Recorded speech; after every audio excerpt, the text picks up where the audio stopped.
আসসালামু আলাইকুম, কি অবস্থা সবার? আমি টুটুল আসির সাথে and you are watching Hablu programmer. C programming full কোর্সের আজকে এই ভিডিওতে আপনাদের সবাইকে স্বাগতম।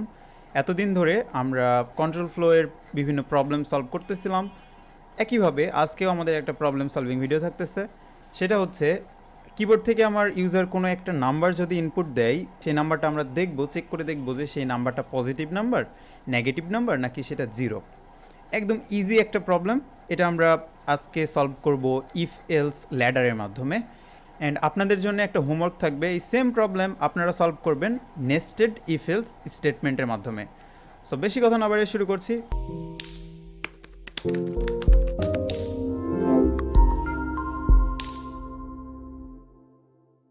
সবার প্রথমে আমরা আমাদের কোড ব্লকস ওপেন করলাম, করে আমাদের পুরোনো কোডগুলো কেটে দিয়ে বেসিক যে স্ট্রাকচারটা রয়েছে সেটা নিয়ে আসলাম। সো কন্ট্রোল জে চাপ দিয়ে বেসিক স্ট্রাকচারটা নিয়ে আসলাম।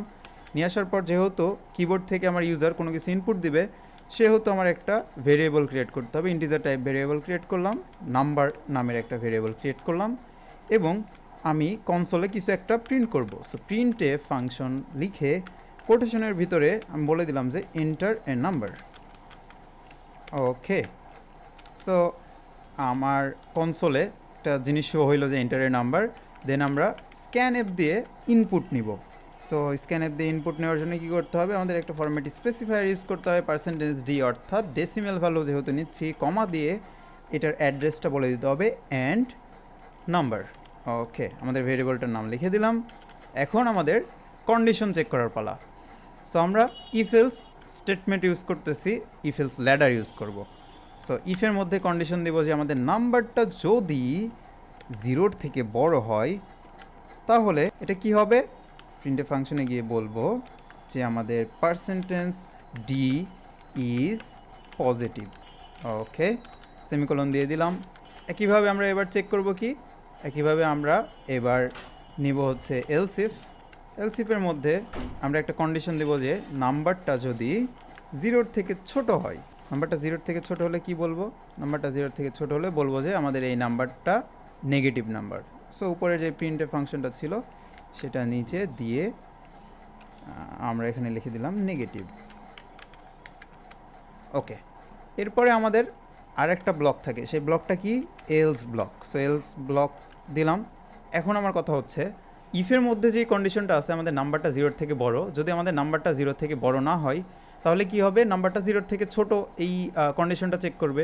যদি এইটাও ট্রু না হয় তাহলে বোঝা যাচ্ছে আমাদের নাম্বারটা কি, আমাদের নাম্বারটা 0-র সমান। সো এখানে প্রিন্ট এফের মধ্যে লিখে দিতে পারি যে %d ইজ 0। ওকে, কাজ শেষ। কন্ট্রোল এস দিয়ে সেভ করলাম, বিল্ড অ্যান্ড রান হিট করলাম। এখন আমাদের একটা নাম্বার দিতে বলতেছে। সো একটা নাম্বার দিলাম 10। একটা প্রবলেম হয়েছে, দিস ইজ পজিটিভ। এখানে কি সমস্যা হয়েছে আপনারা কিন্তু গেস করতে পারছেন। আমাদের এখানে %d যেটা দিছিলাম অর্থাৎ শো করবে, সেটা কিন্তু শো করতেছে না। এই যে আমাদের এই লাইনটাই প্রত্যেকটাতে প্রিন্টের ফাংশনের মধ্যেই কিন্তু %d অর্থাৎ ফরম্যাট স্পেসিফায়ার দিছি, কিন্তু কি প্রিন্ট করবে তার লোকেশনটা বা তার ভ্যালুটা কিন্তু আমরা দেই নাই। সো এখানে নাম্বার লিখে দিতে হবে। এমন অনেক ইরর কিন্তু আসে আমাদের কোডে, ঘাবড়ানোর দরকার নাই, জাস্ট ঠান্ডা মাথায় ভাবতে হবে যে সলভটা কি।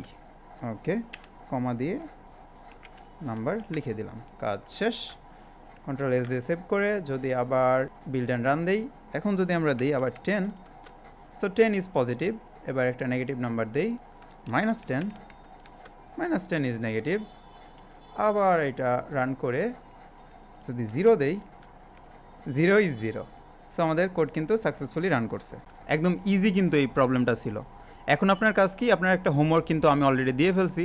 সেটা কি, এই সেম প্রবলেমটা আপনারা করবেন nested if else statement use করে। আপনারা কিন্তু জানেন নেস্টেড ইফ এলসটা কি। ইফ এলসের মধ্যে আমরা যদি আবার ইফ এলস ইউজ করি then it's called nested if else. দেখা হবে নেক্সট ভিডিওতে।